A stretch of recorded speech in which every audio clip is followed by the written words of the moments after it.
সব ধরনের চেষ্টা ব্যর্থ হওয়ার পরে পুরস্কার ঘোষণা করা হয় এবং আমাদের স্বরাষ্ট্র উপদেষ্টা কয়েক ঘন্টার মধ্যেই ঘোষণা করেছেন। আজ আমাদের আলোচনার বিষয় রাজনীতির বৈভব। আর এই নিয়ে আলোচনা করতে আমাদের সাথে আছেন সাবেক সংসদ সদস্য এবং রাজনৈতিক বিশ্লেষক গোলাম মাওলা রনি। আপনাকে স্বাগত। আমাদের সঙ্গে আরও আছেন লেখক ও রাজনৈতিক বিশ্লেষক আশরাফ কায়েসার। আপনাকেও স্বাগত। আমরা একটু আশরাফ আপনাকে দিয়ে শুরু করতে চাই। আমরা ওসমান হাদির বিষয়টি বলছিলাম, এখনো কাউকে গ্রেফতার করতে পারেনি। মূল অভিযুক্তকে, তার সহযোগী বা তার পরিবারের বেশ কয়েকজনকে গ্রেফতার করেছে। আজকে স্বরাষ্ট্র উপদেষ্টা বলেছেন, যদি অবস্থান শনাক্ত করতে পারতাম তাহলে তো ধরেই নিয়ে আসতাম। এটি তার সরল স্বীকারোক্তি। এই স্বরাষ্ট্র উপদেষ্টাই কিন্তু কয়েক ঘন্টার মধ্যে 50 লক্ষ টাকা পুরস্কার ঘোষণা করেছেন।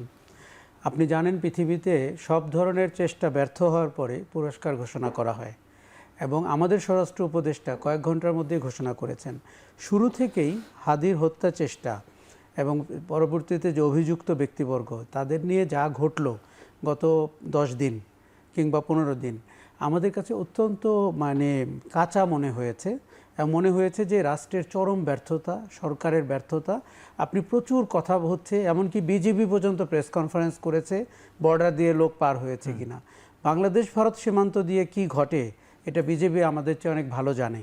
কাজেই আমার মনে হচ্ছে যে হাদিকে যারা হত্যা করেছে তাদের ব্যাপারে, এই যে তারা ভারতে আছে না বাংলাদেশে আছে, তারা কোন পথ দিয়ে গেল, তারা 5 বার গাড়ি বদলালো, পৃথিবীর কোনো সভ্য দেশে একজন হত্যাকারীকে আপনি এইভাবে বর্ণনামূলক গল্পের ভেতর দিয়ে নিয়ে যান না। এটিও আরেকটি নতুন ষড়যন্ত্র বলে আমার ধারণা। আর সরকার এত নির্লিপ্ত হতে পারে, হোম মিনিস্ট্রি এত নির্লিপ্ত হতে পারে, পুলিশের কাজ হচ্ছে তদন্ত করা।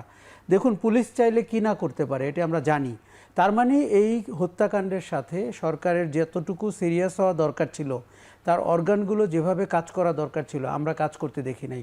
হোম অ্যাডভাইজারকে আমরা দেখেছি যে উনি বলছেন যে আমি পদত্যাগ করিনি, করলে তো এখানে আসতাম না।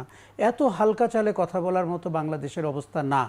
আপনি ভোটের কথা বলছিলেন, বাংলাদেশে এখন জীবনহানির আশঙ্কা নিয়ে মানুষ প্রতিদিন অতিবাহিত করছে।